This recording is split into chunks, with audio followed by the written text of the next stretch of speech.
Hello everyone, welcome again from USA Canada Visa Help. And in our last video, we have discussed Express Entry Overview, and we know that there are three programs: Canadian Experience Class, Federal Skilled Worker Program, Federal Skilled Trades Program. So today we will start discussing on Canadian Experience Class. Okay, so it will be an overview of what Canadian Experience Class is. So the Canadian Experience Class is for skilled workers who have Canadian work experience. Okay, so you have to have Canadian work experience and want to become permanent residents. Okay, so you want to become permanent resident. Okay, now Canadian skilled work experience. First, find out the National Occupational Classification NOC for your job. Then check if it meets the requirements for skilled work experience. So your job has to be one of the jobs that is included in National Occupational Classification, or NOC in short.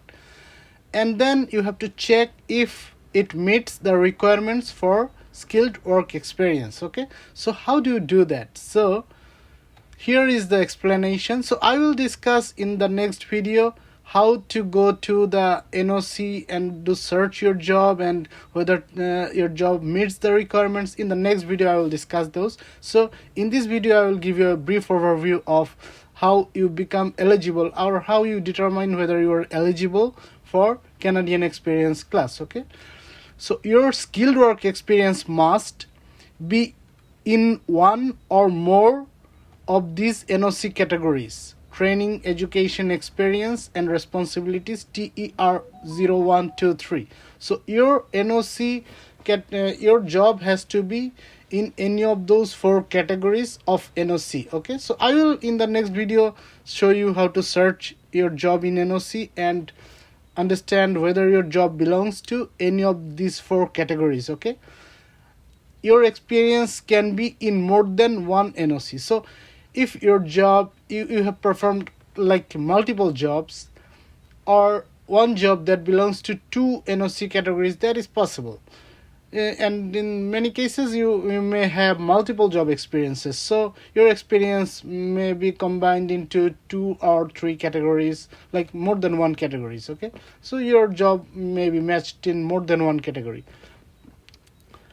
Okay, so then your experience must be gained by working in Canada. Okay, in Canada while authorized to work under temporary resident status. So your work has to be in Canada while you were authorized to work under temporary resident status. So if you work but you did not have authorized status of working, so your job and work under temporary resident status, then it will not be counted. Okay, if you perform the job when you were authorized to work under temporary resident status in Canada, then your job qualifies for like Canadian experience. Okay, so it will be counted, otherwise it will be not.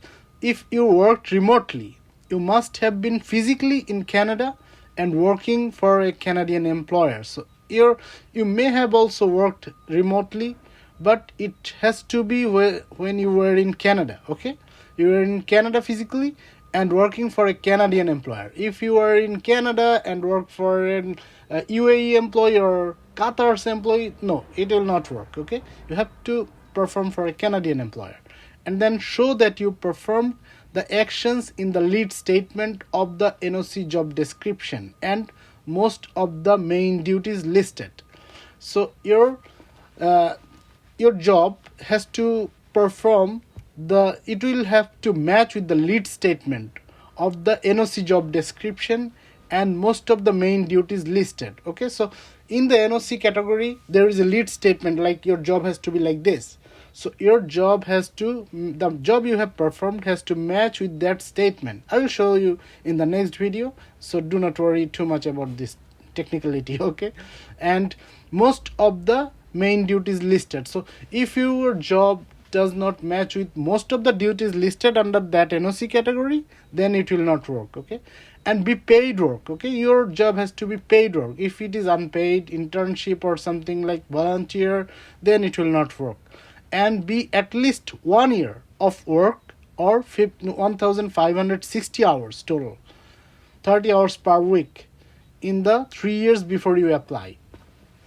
So your work has to be at least 1 year length or has to be 1560 hours minimum and 30 hours per week in the 3 years before you apply. For example, today you are applying, okay? Today is, for example, 25th, like March 7, 2025. So if you have if your work was performed before 2022 March 7, then it will not be counted, okay? You understand? So this is the main overview. This is the overview of Canadian experience class. In the next video I will discuss more deeper into the NOC and how these things work, okay? So there are too much technicalities, but in the next video I will simplify all those, okay? So thank you for watching. Keep watching the next videos. Bye bye.